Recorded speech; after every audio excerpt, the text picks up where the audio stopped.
Okay.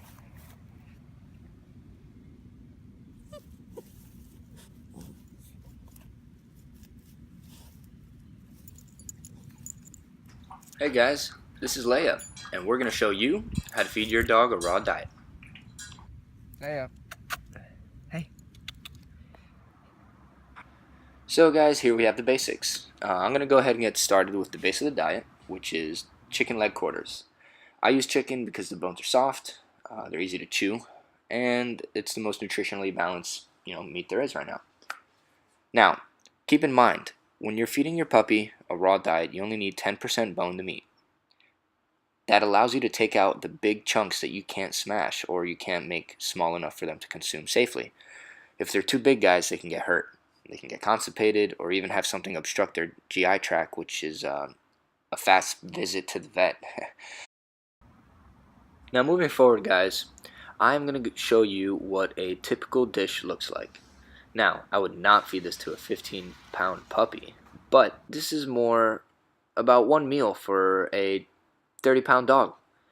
Now, a lot of people get confused with the raw diet. They say wolves don't eat plants. Well, you're right. They eat rabbits or small prey usually.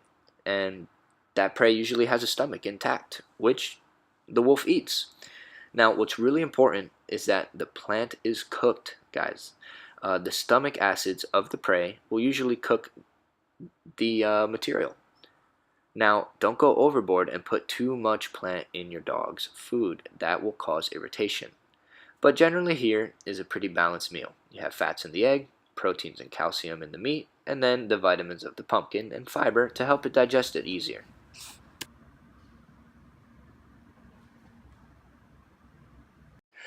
The calcium I buy is normal calcium that we take at any store. The important thing about calcium is that you get calcium without D3. D3 is fat soluble, and without it, they can digest it just with water. If you give them D3, it'll start storing up in their stomach and cause problems later down the line. Now, what I'm going to go ahead and do is put a clip of me mashing up the meat. So here I just take the hammer and I smash away. It's pretty self-explanatory. Make sure you get the big pieces into little small ones.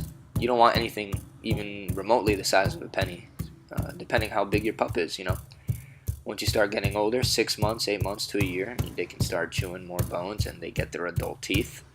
But right now you want to really mash it and make sure that it's pulverized. So here's the final product, guys. All mashed up. Chicken leg quarter barely has any solid pieces in it. Now, what I'm going to do is my due diligence to shift through the meat and take out any pieces that are too big. Anything that's about the size of a quarter, anything that's as big as that piece of cartilage, and especially big knuckles.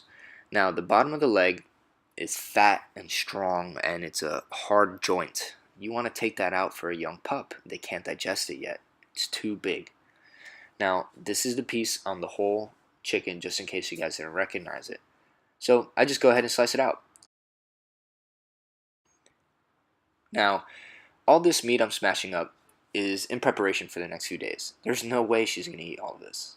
I'll put it in my fridge, I'll cut it up, I'll throw it in there with some liver sometimes, or I'll just throw it in there with some eggs, or I'll just freeze it up and give it to her like a popsicle so that she can chew on it and really take her time and spend energy. Now, with the organ meats, you can't go too crazy with the pup because, they're not used to it yet. So if you're going to give her organ meats, I would say do it once every few days.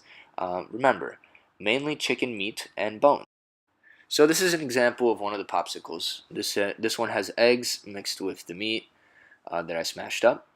Now, this one popsicle, way too big for a pup. I'll probably cut this up into about 3 pieces and give it to her throughout the day. But it's a great, convenient way to keep your food with you.